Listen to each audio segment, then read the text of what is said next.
लियारी के अली मोहम्मद मोहल्ले में पुलिस मुकाबला जारी था। गैंगस्टर और उसके साथी पुलिस पर फायरिंग कर रहे थे और हैंड ग्रेनेड से हमले भी। दूसरी तरफ से भी उन पर भरपूर फायरिंग जारी थी। रात 1 से सुबह 5 बजे तक जारी रहने वाले इस मुकाबले में मोस्ट वांटेड गैंगस्टर और उसका साथी मारा गया। वो लियारी गैंग वॉर का आखिरी सबसे बड़ा डॉन था, गफ्फार जिक्री। इस पर 100 से ज्यादा केसेस थे और सर की कीमत 25 लाख मुकर्रर थी। उसको मारना पुलिस की एक बड़ी कामयाबी थी, मगर इस कामयाबी के साथ एक सानहा भी हुआ था। गफ्फार जिक्री का 3 साल का बेटा भी इस मुकाबले में मारा गया था। एक तरफ मुझे खुशी भी है, दूसरी तरफ दुख भी है। एक खुशी ये है कि एक दहशत की अलामत, एक ख़तरनाक आदमी जहन्नुम रसीद हुआ और उसने, आपने देखा होगा बच्चा बेचारा जो मासूम था, उसने उसको ह्यूमन शील्ड के तौर पे, अपने ढाल के तौर पे आगे रखा हुआ था कि मैं हमदर्दियाँ बटोर सकूं। इस मासूम की मौत ने हर दिल को अफसरदा कर दिया था। 4 अक्टूबर 2017 को होने वाला ये मुकाबला लियारी गैंग वॉर का वो अफसोसनाक अंजाम था जो किसी ने नहीं चाहा था। अगरचे गफ्फार जिक्री खुद भी कई घरों के चिराग बुझाने का मुजरिम था, ये बात उसके घर वाले भी मानते थे। ये बात पूरा पाकिस्तान, ये बात पूरा गवर्नमेंट जानता है कि वो मुजरिम था। हम ये बात नहीं छुपाएंगे कि मुजरिम नहीं था। वो बचपन से मुजरिम नहीं था, उसे मुजरिम बनाया गया था। और ये सिर्फ गफ्फार जिक्री का माजरा नहीं, बल्कि लियारी गैंग वॉर में शामिल होने वाले बहुत से किरदारों को हालात की लहर ने जराइम की इस दलदल में पहुंचाया, जहां से निकलना उनके लिए मुमकिन नहीं रहा था। इनकलाब पर हमने रहमान डकैत के नाम से मशहूर होने वाले अब्दुल रहमान बलोच, अरशद पप्पू, उज़ैर बलोच और चौधरी असलम के बारे में तफसील से वीडियो बनाई हैं, जिनमें उनकी पूरी कहानी बयान की गई है। अब चूंकि धुरंधर पार्ट 2 रिलीज होने के बाद इन किरदारों का दोबारा चर्चा है, तो आज हम पूरी लियारी गैंग वॉर की कलेक्टिव स्टोरी सुनाते हैं, ताकि आप फैक्ट्स और फिक्शन में फर्क कर सकें। तो चलिए लियारी की गलियों में चलते हैं, लेकिन इससे पहले हमारा चैनल सब्सक्राइब जरूर कर लें, बेल आइकन भी दबा दें और कमेंट करके ये बताइएगा कि आपको ये वीडियो कैसी लगी और किस कैरेक्टर के मुतालिक आप अलग से वीडियो देखना पसंद करेंगे। तो आइए शुरू करते हैं। फिल्मों में गैंगस्टरों को चाहे कितना भी ग्लैमराइज कर लिया जाए, हकीकत ये होती है कि उनका ये रूप, दबदबा, तनतना सिर्फ शरीफ लोगों के सामने चलता है। आम लोग उनके जुल्म और सफाकी की वजह से उनसे डरते हैं, मगर खुद ये क्रिमिनल भी बहुत डरे सहमे हुए होते हैं। एक तरफ पुलिस का खौफ तो दूसरी तरफ दुश्मनों का डर। अपने इस डर को दूर करने के लिए कभी ये मनशियात का सहारा लेते हैं, तो कभी बेगुनाह लोगों पर जुल्म करके खुद को ताकतवर जाहिर करते हैं। वरना हकीकत ये होती है कि जब ये सिक्योरिटी इदारों की पकड़ में आते हैं तो माफिया मांगते हैं, गिड़गिड़ाते हैं और अपने गुनाहों का एतराफ करते हैं।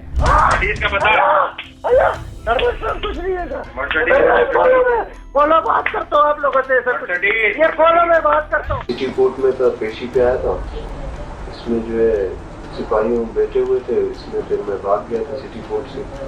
कैसे भाग गए थे? तो हथकड़ी नहीं लगे थे, बी क्लास था मेरा। अच्छा, बी क्लास था, हथकड़ी नहीं लगे हुए थे, तो बस उसमें मैं भाग गया था। जी हाँ, ये रहमान बलोच उर्फ रहमान डकैत है, जो लियारी में खौफ और दहशत की अलामत था। 1976 में रेक्सर लाइन में पैदा होने वाला रहमान बलोच जो गलत लाइन में चला गया तो रहमान डकैत कहलाया। कराची पुलिस के मुताबिक उसका बाप दाद मोहम्मद, जो हाजी दादल कहलाता था, मनशियात का डीलर था। दादल का भाई शेरू भी हिस्ट्री शीटर था। उन दिनों कल्ली में बाबू डकैत का गैंग और पुराना गोलीमार में हाजी लालू का गैंग भी मनशियात बेचने, भत्ताखोरी और अगवा बराए तावान जैसी वारदातों में मुलविस थे। हाजी दादल रहमान बलोच को अपने धंधे से दूर रखना चाहता था, क्योंकि वो जानता था कि जुर्म के रास्ते पर पैसा तो मिल जाता है, मगर पीस ऑफ माइंड नहीं। इसलिए रहमान को इंग्लिश मीडियम स्कूल में दाखिल कराया, मगर किस्मत उसे कोई और पाठ पढ़ाना चाहती थी। 80s में दादल को गिरफ्तार करके जेल में डाल दिया गया। कुछ टाइम बाद उसका वहीं इंतकाल हो गया। अब रहमान को रोक टोक करने वाला कोई नहीं था। वो 13 साल का था जब उसने पटाखा फोड़ने से मना करने पर छुरी से एक आदमी का पेट फाड़ दिया था। उस वक्त वो छोटा बच्चा था, इसलिए बच गया। बाद में उसने बाकायदा क्रिमिनल गैंग ज्वाइन कर लिया, पहले आरिफ का, फिर हाजी लालू का। हाजी लालू कितना बड़ा क्रिमिनल था और उसका बेटा अरशद पप्पू कैसा सफाक, ये आप हमारी इस वीडियो में जान सकते हैं। रहमान डकैत पर यह भी इल्जाम है कि उसने अपनी वालदा को कत्ल कर दिया था। उसको शक था कि वालदा पुलिस को या मुखालिफ गैंग को उसकी मुखबरी करती हैं।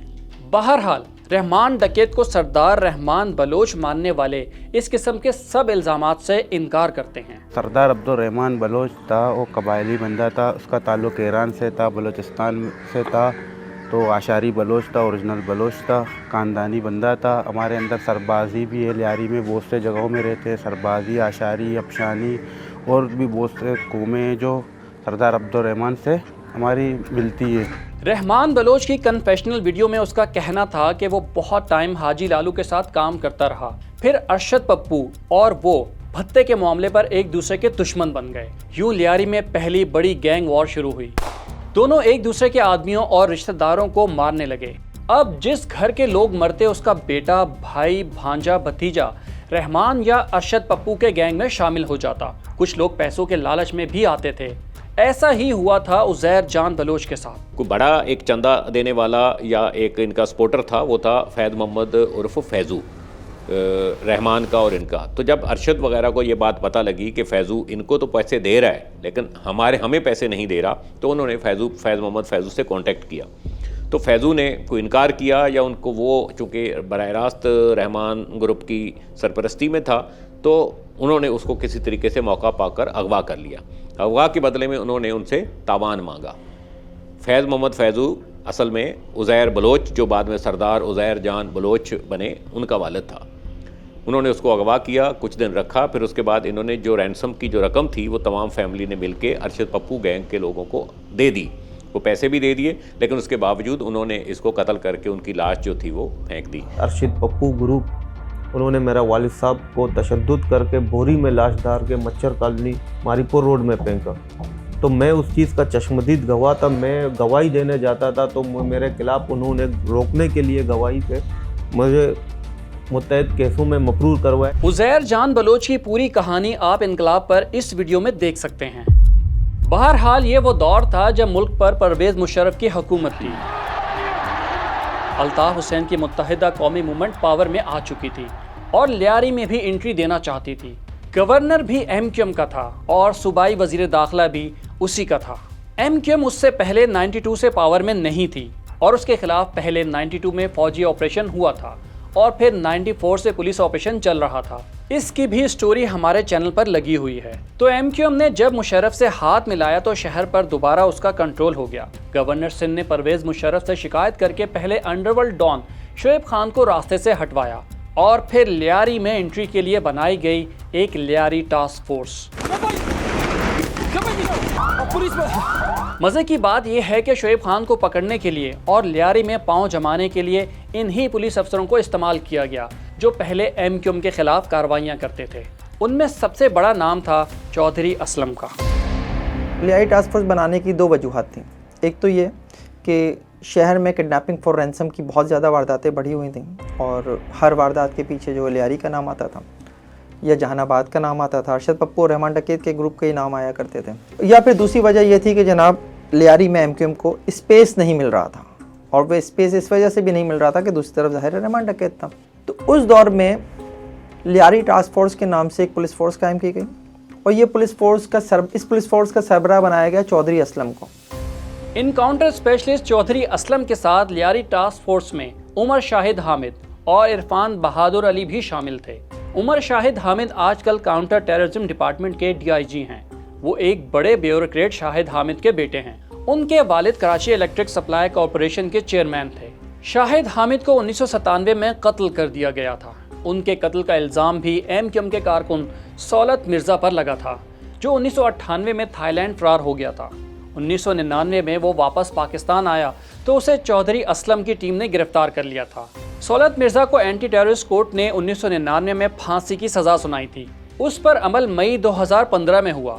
सौलत मिर्ज़ा ने जेल से अपने बयान में कहा था कि उसे शाहिद हामिद के कत्ल का हुक्म अल्ताफ़ हुसैन ने दिया था। बाबर गौरी ने अल्ताफ़ हुसैन से बात करवाई थी। अल्ताफ़ हुसैन साहब ने मतलब बाबर गौरी को जरिए फिर हम लोगों को हिदायत दी थी कि KC के MD को मारना है और जिसके बाद ये उन लोगों ने काम किया था। MQM तो ऐसे इल्ज़ामात से हमेशा इनकार करती रही है। खैर, इन्हीं शाहिद हामिद के बेटे ने वालिद के कत्ल के कुछ अरसे बाद पुलिस सर्विस ज्वाइन कर ली थी और चौधरी असलम के साथ मिलकर क्रिमिनल्स के खिलाफ कार्रवाइयाँ करते थे। ऐसी ही कहानी इरफान बहादुर अली की भी है। इरफान बहादुर आजकल CTD के SSP हैं। उनके वालिद इंस्पेक्टर बहादुर अली 94 में होने वाले कराची ऑपरेशन में बहुत एक्टिव थे और उन पर इल्जाम था कि वो MQM के कारकुनों पर तशद्दुद करते थे और उनका एक्स्ट्रा जुडिशियल मर्डर करते थे।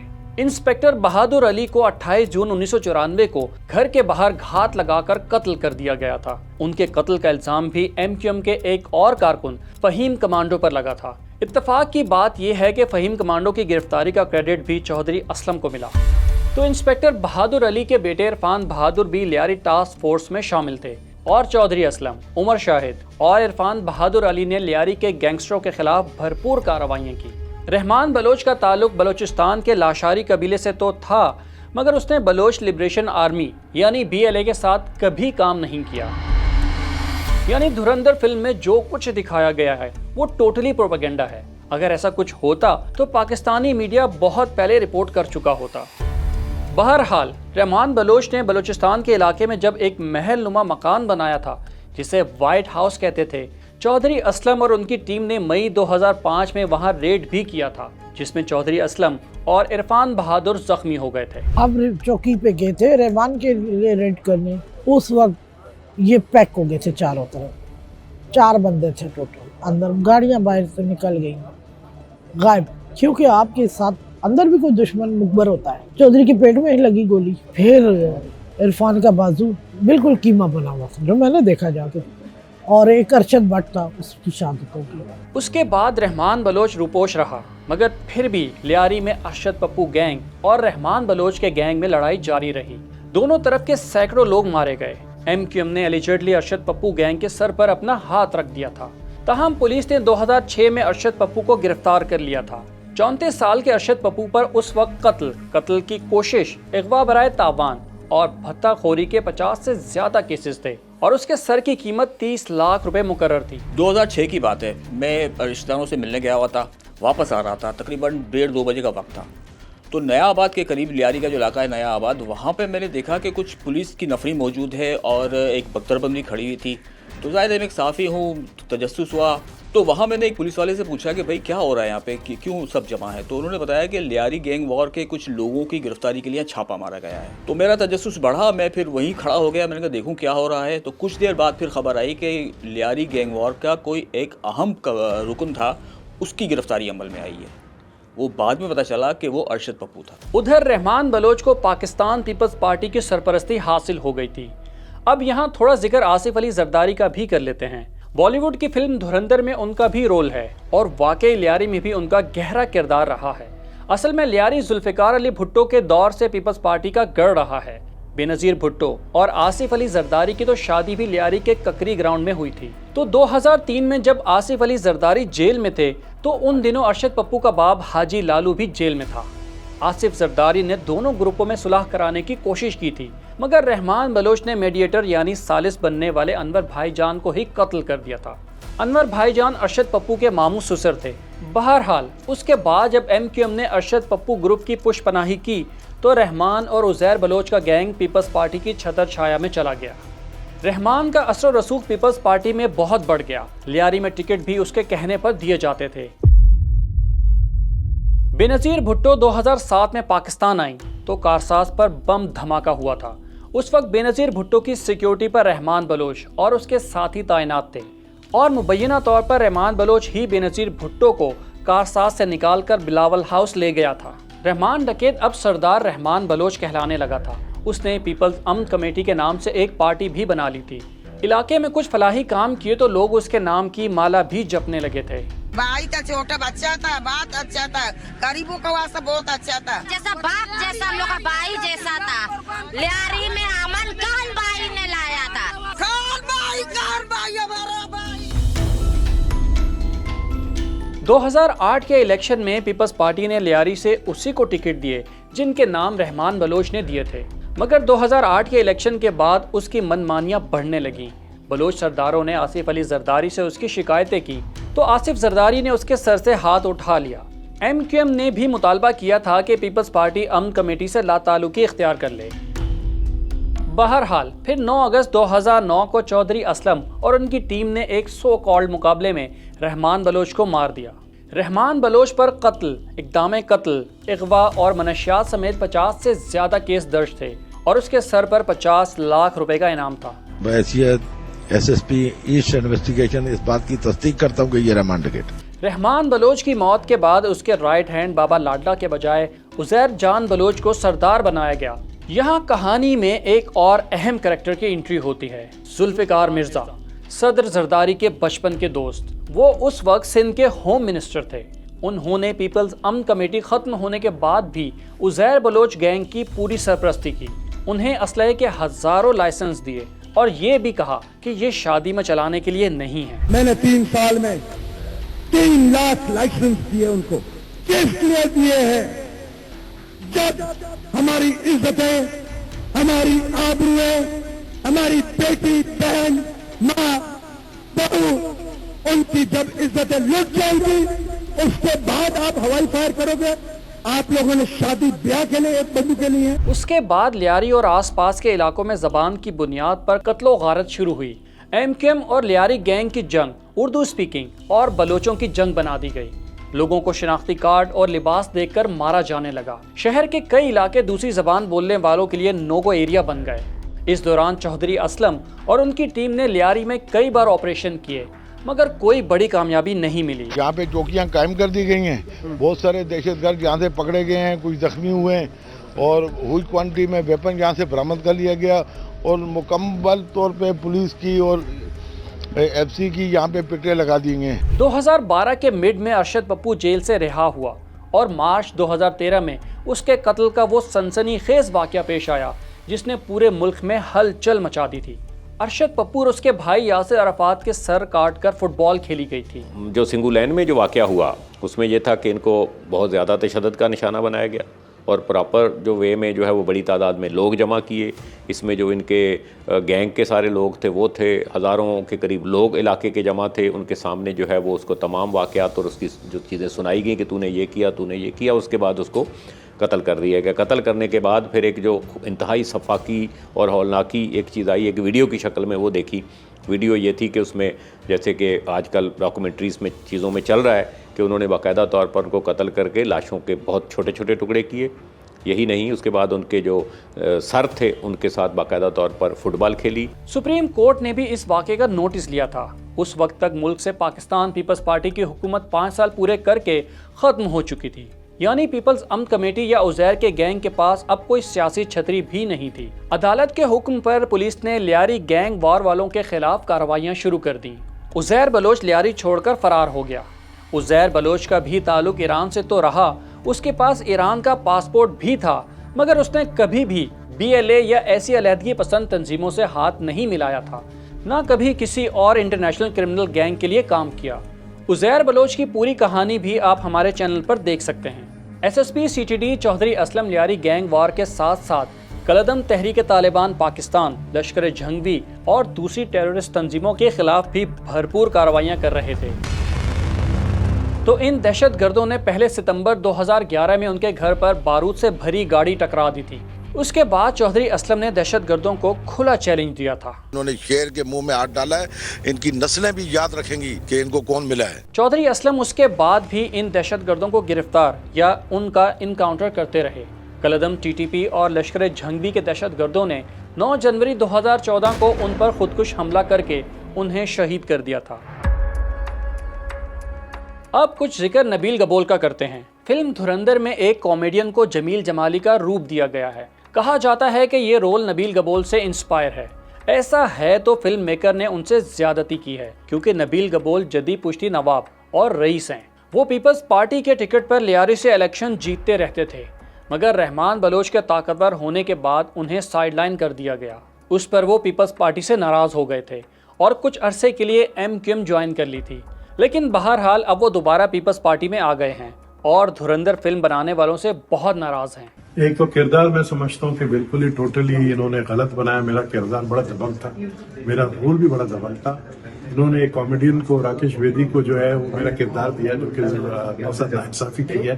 बाकी इन्होंने कोशिश किया लियारी को बदनाम करने की कोशिश की कि लियारी टेररिस्ट है। धुरंधर पार्ट 2 में एक और अहम कैरेक्टर को लियारी से जोड़ दिया गया है। वो है इंडिया के most wanted person Dawood Ibrahim. India कई बरसों से क्लेम करता रहा है कि मुंबई बम धमाकों के मुलजिम दाऊद इब्राहिम पाकिस्तान में है, मगर उसने कभी कोई सबूत नहीं दिया है। वैसे दाऊद इब्राहिम की डिटेल्ड स्टोरी हमने बना ली है, जो कुछ ही दिन में अपलोड की जाएगी। आप चैनल सब्सक्राइब करके बेल आइकन भी दबा दें ताकि वक्त पर आपको पता चल जाए। तो बहरहाल दाऊद इब्राहिम का लियारी गैंग वालों से क्या ताल्लुक था, उसका अंदाज़ा आपको शेब खान वाली वीडियो देखकर हो जाएगा। जहां तक बात खानानी ब्रदर्स की है तो ये दोनों मेमन भाई पैदा जरूर खारा दर में हुए थे जो लियारी से मिला हुआ है, मगर ये खुद कभी लियारी गैंग वालों से नहीं मिले थे। दोनों भाई अपने पार्टनर के साथ खानानी एंड कालिया मनी एक्सचेंज चलाते थे। फिर दुबई समेत दुनिया भर में इनका नेटवर्क फैल गया। इल्ज़ाम था कि वो हवाले और हुंडी के जरिए मनी लॉन्ड्रिंग में मदद करते थे। अल्ताफ खानानी को पकड़ने के लिए अमेरिका, बरतानिया समेत 5 मुल्क की एजेंसियों ने जॉइंट ऑपरेशन किया था। उनको गिरफ्तार करके अमेरिका में केस चलाया गया। उन पर मनी लॉन्ड्रिंग और हवाले का तो इल्ज़ाम लगा, मगर जाली करेंसी का कोई इल्ज़ाम नहीं लगाया गया। यानी फिल्म में ये भी सिर्फ प्रोपेगेंडा ही है।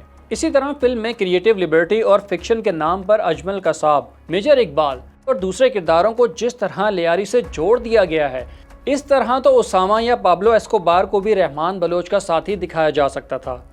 तो अगर आपने भी धुरंधर देखी है तो उसे ज़्यादा सीरियस लेने की ज़रूरत नहीं। रियलिटी और फैक्ट्स जानने के लिए इनकलाब को सब्सक्राइब कर लीजिए। आइंदा कुछ दिनों में पहले से भी ज़्यादा ज़बरदस्त वीडियोज़ आने वाली हैं। कमेंट्स में ज़रूर बताइएगा कि आपका इस वीडियो पर क्या ओपिनियन है और सबसे पहले आप किस करैक्टर पर डॉक्यूमेंट्री देखना पसंद करेंगे।